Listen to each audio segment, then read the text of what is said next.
ಟಿವಿ9 digital ಸ್ಪೆಷಲ್ಗೆ ಸ್ವಾಗತ. ನಾನು ಅವಿನಾಶ್ ಶಿವನ್. ಬೃಹತ್ ಕ್ಷುದ್ರಗ್ರಹವೊಂದು ಭೂಮಿಯತ್ತ ಶರವೇಗದಲ್ಲಿ ಧಾವಿಸ್ತಾ ಇದೆ ಅಂತ ಅಮೆರಿಕಾದ ನಾಸಾ ಮಾಹಿತಿಯನ್ನು ಕೊಟ್ಟಿದೆ.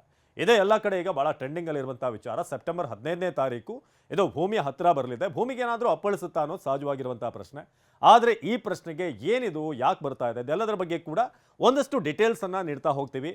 ಹಿಂದೆ ಕ್ಷುದ್ರಗ್ರಹ ಭೂಮಿಗೆ ಅಪ್ಪಳಿಸಿದಾಗ ಏನಾಗಿತ್ತು, ಈ ಬಾರಿ ಬರ್ತಿರುವಂಥ ಆಸ್ಟ್ರಾಯ್ಡ್ ಏನಿದೆ ಅದರ ಒಂದು ತಾಕತ್ತು ಎಷ್ಟಿದೆ, ಇದೆಲ್ಲದರ ಬಗ್ಗೆ ಕೂಡ ಮಾಹಿತಿಯನ್ನು ನೀಡ್ತಾ ಹೋಗ್ತೀವಿ. ಯಾವುದೇ ಗೊಂದಲ ಬೇಡ. ನಾಳೆ ಏನಾಗುತ್ತೆ, ಎಷ್ಟು ಗಂಟೆಯಿಂದ ಎಷ್ಟು ಗಂಟೆವರೆಗೆ ನೀವೇನಾದರೂ ಡೈರೆಕ್ಟಾಗಿ ಅದನ್ನು ನೋಡ್ಬೋದಾ, ಹಿಂದೆ ಎಲ್ಲ ಏನಾಗಿತ್ತು, ಎಲ್ಲದರ ಬಗ್ಗೆ ಕೂಡ ಒಂದು ಕ್ಲಾರಿಟಿಯನ್ನು ಕೊಡುವಂಥ ವಿಡಿಯೋ ಇದು.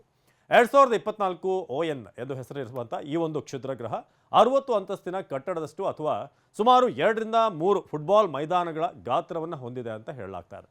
ಸುಮಾರು ಗಂಟೆಗೆ 40,235 ಕಿಲೋಮೀಟರ್ ಇಷ್ಟು ವೇಗವಾಗಿ ಭೂಮಿಯತ್ತ ಇದು ಧಾವಿಸ್ತಾ ಇದೆ ಅಂತ ಸದ್ಯಕ್ಕಿರುವಂಥ ಮಾಹಿತಿ.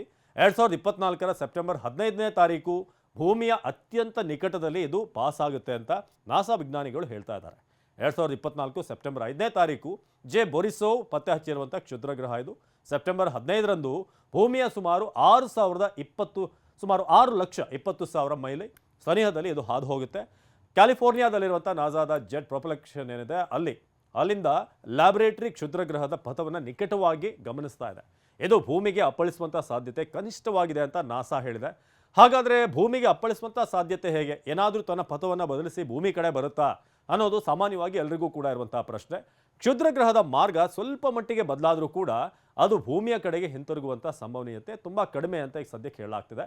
ಆದರೆ ಈ ಸಾಧ್ಯತೆ ಕೇವಲ 5% ಅಂತ ವಿಗಟ್ ಹೊಸ ಒಂದು ರಿಸರ್ಚ್ನಲ್ಲಿ ಹೇಳ್ತಾ ಇದೆ.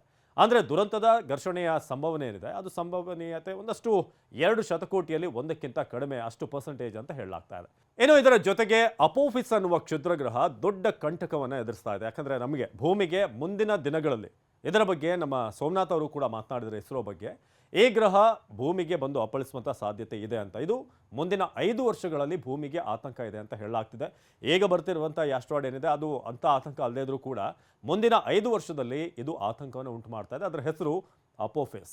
ಸೊ ಒಂದು ವೇಳೆ ಹಾಗೇನಾದರೂ ಆದರೆ ಇಡೀ ಭೂಮಂಡಲ ನಾಶ ಆಗುವಂಥ ಸಾಧ್ಯತೆ ಇದೆಯಂತೆ. ಈ ಗ್ರಹದ ಕುರಿತು ಇಸ್ರೋ ಅಧ್ಯಕ್ಷ ಎನ್ ಸೋಮನಾಥ್ ಕೂಡ ಮಾತನಾಡಿದ್ದಾರೆ, ಭಯಾನಕ ಹೇಳಿಕೆಯೊಂದನ್ನು ಕೊಟ್ಟಿದ್ದಾರೆ. ಸೊ ಈ ಬಗ್ಗೆ ಡೀಟೇಲ್ಸನ್ನು ನಿಮಗೆ ನೀಡ್ತಾ ಹೋಗ್ತೀವಿ. ಸೌರಮಂಡಲ ಅನ್ನೋದು ಅಚ್ಚರಿಗಳ ಆಗರ, ಅಚ್ಚರಿಗಳನ್ನೇ ಹೊತ್ತು ತೇಲಾಡ್ತಿರುವಂಥ ಮಂಡಲ ಇದು. ಏಲಿಯನ್ನಿಂದ ಹಿಡಿದು ಕ್ಷುದ್ರಗ್ರಹವರೆಗೆ 100 ಅಚ್ಚರಿಗಳನ್ನು ಸೌರಮಂಡಲ ಹೊಂದಿದೆ. ಈ ಅಚ್ಚರಿ ಮಂಡಲದಿಂದ ಭೂಮಂಡಲಕ್ಕೆ ಆತಂಕವೊಂದು ಶುರುವಾಗಿದೆ. ಭೂಮಂಡಲಕ್ಕೆ ಎದುರಾಗಿರುವಂಥ ಆತಂಕದ ಕುರಿತು ಸೋಮನಾಥ್ ಅವರು ಎಚ್ಚರಿಕೆಯನ್ನು ಕೊಟ್ಟಿದ್ದಾರೆ. ಆ ಒಂದು ಕ್ಷುದ್ರಗ್ರಹದ ಹೆಸರೇ ಅಪೋಫಿಸ್. ಭೂಮಿಗೆ ಹತ್ತಿರದಲ್ಲೇ ಇದೆಯಂತ ಇದು. ಇನ್ನು 5 ವರ್ಷಗಳಲ್ಲಿ ಅದು ಭೂಮಿಗೆ ಬಹಳ ಹತ್ತಿರದಲ್ಲಿ ಬಂದು ಹಾದು ಹೋಗುತ್ತೆ. ಹೀಗಾಗಿ ಈ ಅಪೋಫಿಸ್ ಎನ್ನುವ ಕ್ಷುದ್ರಗ್ರಹ ಭೂಮಂಡಲಕ್ಕೆ ಅಪಾಯವನ್ನು ತಂದೊಡ್ಬೋದು ಅಂತ ಹೇಳಲಾಗ್ತಾ ಇದೆ. ಹೀಗಾಗಿ ಇಸ್ರೋ ಸಂಸ್ಥೆಗಳು ನಿರಂತರವಾಗಿ ಇದರ ಮೇಲೆ ಕಣ್ಣಿಟ್ಟಿವೆ. ಒಂದು ವೇಳೆ ಭೂಮಿಗೆ ಆ ಗ್ರಹದಿಂದ ಅಪಾಯ ಇದೆ ಅನ್ನೋ ಸೂಚನೆ ಸಿಕ್ಕರೆ ಅದನ್ನು ಹೇಗೆ ತಪ್ಪಿಸಬೇಕು ಅನ್ನೋದ್ರ ಬಗ್ಗೆ ಕೂಡ ನಾವು ಒಂದಷ್ಟು ತಯಾರಿಗಳನ್ನು ಮಾಡ್ಕೊಳ್ತಾ ಇದ್ದೀವಿ. ಅದರ ಅವಶ್ಯಕತೆ ಇದೆ. ಯಾಕಂದರೆ ನಮಗಿರೋದು ಒಂದೇ ಭೂಮಿ. ಹೀಗಾಗಿ ಆ ಸಂದರ್ಭ ಏನಾದರೂ ಎದುರಾದರೆ ಅಂತಾರಾಷ್ಟ್ರೀಯ ಮಟ್ಟದಲ್ಲಿ ಕೈ ಜೋಡಿಸೋದಕ್ಕೆ ಇಸ್ರೋ ಕೂಡ ರೆಡಿ ಇದೆ ಅಂತ ಅಧ್ಯಕ್ಷರಾದಂಥ ಸೋಮನಾಥ್ ಹೇಳಿದ್ದಾರೆ. ವಿಜ್ಞಾನಿಗಳಿಗೆ ಅರ್ಥ ಇರುವಂತೆ ಅಪೋಫಿಸ್ ಕ್ಷುದ್ರಗ್ರಹ ಏನಿದೆ ತನ್ನ ಪಥದಲ್ಲೇ ಸರಿಯಾಗಿ ಸಾಗಿದರೆ ಭೂಮಂಡಲಕ್ಕೆ ಯಾವುದೇ ಅಪಾಯ ಇಲ್ಲ. ಆದರೆ ಆ ದಿನ ತಾನು ಹಾದು ಹೋಗುವಂಥ ಪಥದಲ್ಲಿ ಏನಾದರೂ ಸ್ವಲ್ಪ ಬದಲಾವಣೆ ಆದರೂ ಕೂಡ ಭೂಮಿಗೆ ಅಪಾಯ ಕಟ್ಟಿಟ್ಟ ಬುತ್ತಿ. ಅಷ್ಟಕ್ಕೂ ಕ್ಷುದ್ರಗ್ರಹದಿಂದ ಭೂಮಂಡಲಕ್ಕೆ 3% ಅಪಾಯ ಇರೋದು ಸದ್ಯಕ್ಕೆ ವಿಜ್ಞಾನಿಗಳ ರಿಸರ್ಚಿಂದ ಕಂಡು ಬಂದಿದೆ. ಒಂದು 3% ಅಷ್ಟು ಅಪಾಯ ಇದೆ ಅಂತ. ಹೀಗಾಗಿ ಹಾಗೇನಾದರೂ ಆಗಿದ್ದಲ್ಲಿ ಅದರಿಂದ ಭೂಮಿಯನ್ನು ರಕ್ಷಿಸುವಂಥ ನಿಟ್ಟಿನಲ್ಲಿ ವಿಜ್ಞಾನಿಗಳು ಕೆಲಸ ಮಾಡೋದು ತುಂಬ ಅವಶ್ಯವಾಗಿದೆ ಅಂತ ಸೋಮನಾಥ್ ಹೇಳಿದ್ದಾರೆ. ಇನ್ನು ಈ ಅಪೋಫಿಸ್ ಗ್ರಹ ಏನಿದೆ 2004ರಲ್ಲಿ ಜಗತ್ತಿನ ವಿಜ್ಞಾನಿಗಳ ಕಣ್ಣಿಗೆ ಬಿತ್ತು. ಆ ಕ್ಷುದ್ರಗ್ರಹ ವಿಜ್ಞಾನಿಗಳ ಕಣ್ಣಿಗೆ ಬೀಳ್ತಾ ಇದ್ದ ಹಾಗೇನೆ ವಿಜ್ಞಾನ ಲೋಕದಲ್ಲಿ ಕುತೂಹಲ ಹೆಚ್ಚಾಗ್ತಾ ಹೋಗುತ್ತೆ. ಈ ವಿಚಾರವಾಗಿ ಕುತೂಹಲದಲ್ಲಿ ಇದರ ಬಗ್ಗೆ ತಿಳ್ಕೊಳ್ಳೋಕೆ ವಿಜ್ಞಾನಿಗಳು ಮುಂದಾಗ್ತಾರೆ. ಕೇವಲ 2 ವರ್ಷಗಳಲ್ಲಿ ಇದರ ಕಂಪ್ಲೀಟ್ ಆದಂಥ ಜಾತಕವನ್ನೇ ರಿಸರ್ಚ್ ಮಾಡಲಾಗುತ್ತೆ ವಿಜ್ಞಾನಿಗಳಿಂದ. ಸೊ ಅದರ ಮೇಲೆ ಅವತ್ತಿನಿಂದಲೇ ಹದ್ದಿನ ಕಣ್ಣಿಟ್ಟಿದ್ದಾರೆ, ಇದು ಭೂಮಿಗೆ ಹತ್ತಿರ ಬರ್ತಾ ಇದೆ ಅಂತ. ಇನ್ನು ಅಮೆರಿಕಾದ ನಾಸಾ ಸಂಸ್ಥೆ ಅಪೋಫಿಸ್ ಎನ್ನುವ ಈ ಭಯಾನಕ ಗ್ರಹ ಏನಿದೆ ಇದರ ಮೇಲೆ ಕಳೆದ ಕೆಲ ವರ್ಷಗಳಿಂದ ಒಂದಷ್ಟು ರಿಸರ್ಚ್ಗಳನ್ನು ಜಾಸ್ತಿ ಮಾಡ್ಕೊಂಡು ಬಂದಿದ್ದಾರೆ. ಇದರ ಪ್ರತಿ ಕ್ಷಣದ ಚಲನವಲನ ನಾಸಾ ಭಾಳ ಅತಿ ಸೂಕ್ಷ್ಮವಾಗಿ ಗಮನಿಸ್ತಾ ಇದೆ. ಬೇಕಿದ್ರೆ ನೀವು ಕೂಡ ಗೂಗಲ್ನಲ್ಲಿ ನಾಸಾ ವೆಬ್ಸೈಟನ್ನು ಚೆಕ್ ಮಾಡ್ಬೋದು. ಆ ವೆಬ್ಸೈಟ್ನಲ್ಲಿ ಅಪೋಫಿಸ್ ಎನ್ನುವ ಸರ್ಚ್ ಕೊಡಿ. ಆಗ ಅಮೆರಿಕಾದ ನಾಸಾ ಸಂಸ್ಥೆ ಅಪೋಫಿಸ್ ಏನಿದೆ ಅದರ ಬಗ್ಗೆ ಹೇಗೆ ಅದನ್ನು ಫಾಲೋ ಮಾಡ್ತಾ ಇದೆ, ಹಿಂಬಲಿಸ್ತಾ ಇದೆ ಅಂತದ್ದು ನಿಮಗೂ ಕೂಡ ಗೊತ್ತಾಗುತ್ತೆ.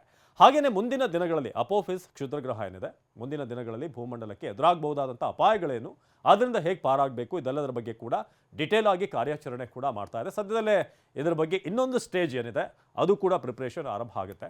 ಸೊ ಇದರ ಬಗ್ಗೆ ಮೊನ್ನೆಯಷ್ಟೇ ಅಧ್ಯಕ್ಷರಾದ ಇಸ್ರೋ ಅಧ್ಯಕ್ಷರು ಸೋಮನಾಥ್ ಕೂಡ ಹೇಳಿರೋ ಹಾಗೆ ಭಾರತೀಯ ವಿಜ್ಞಾನ ಸಂಸ್ಥೆ ಕೂಡ ಈಗಾಗಲೇ ಈ ಅಪಾಯಕಾರಿ ಗ್ರಹದ ಮೇಲೆ ಕಣ್ಣಿಟ್ಟಿದೆ. ಇದರ ಚಲನೆ ಹೇಗಿದೆ ಸೂಕ್ಷ್ಮವಾಗಿ ಎಲ್ಲವನ್ನು ಕೂಡ ಭಾರತ ಕೂಡ ಗಮನಿಸ್ತಾ ಇದೆ. ಹಾಗೆಯೇ ಮುಂದಿನ ದಿನಗಳಲ್ಲಿ ಇಸ್ರೋ ಈ ಗ್ರಹದಿಂದ ಏನೇನು ಎದುರಾಗುತ್ತೆ ಅದರ ಬಗ್ಗೆ ಒಂದಷ್ಟು ಯೋಜನೆಗಳನ್ನು ರೂಪಿಸ್ತಾ ಇದೆ. ಇದು ಬಾಹ್ಯಾಕಾಶ ಕ್ಷೇತ್ರದಲ್ಲಿ ಭಾರತದ ಪರವಾಗಿ ಕೂಡ ಏನು ಎಫರ್ಟ್ ಇದೆ ಅದನ್ನು ಜಗತ್ತಿಗೆ ತೋರಿಸುವಂಥ ಪ್ರಯತ್ನ ಆಗ್ತಾ ಇದೆ. ನಾಸಾ ಮತ್ತು ಇಸ್ರೋದಂತೆ ಯುರೋಪ್ನ ಇನ್ನೂ ಕೆಲವು ಬಾಹ್ಯಾಕಾಶ ಸಂಸ್ಥೆಗಳು ಈ ಅಪಾಯಕಾರಿ ಅಪೋಫಿಸ್ ಬಗ್ಗೆ ಈಗ ಕಣ್ಣಿಟ್ಟಿವೆ. ಹಾಗಾಗಿ ನಾಳೆ ಏನು ಪಾಸ್ ಆಗುತ್ತೆ ಭೂಮಿಯ ಪಕ್ಕದಲ್ಲೇ ಸುಮಾರು 8ರಿಂದ 10 ಗಂಟೆ ಸಂಜೆ ಅಂತ ಹೇಳಲಾಗ್ತಿದೆ. ಸೊ ನಾವು ಕೂಡ ಬರಿಗಣ್ಣಿನಲ್ಲಿ ನೋಡ್ಬೋದು ಅಂತ ಹೇಳುವಂಥದ್ದು ಸದ್ಯಕ್ಕಿರುವಂಥ ಮಾಹಿತಿ. ಆದರೆ ಎಷ್ಟು ಮಟ್ಟಿಗೆ ಇದು ಗೋಚರ ಆಗುತ್ತೆ ಅನ್ನೋದು ಈಗ ಇನ್ನೂ ಕೂಡ ಪ್ರಶ್ನೆ.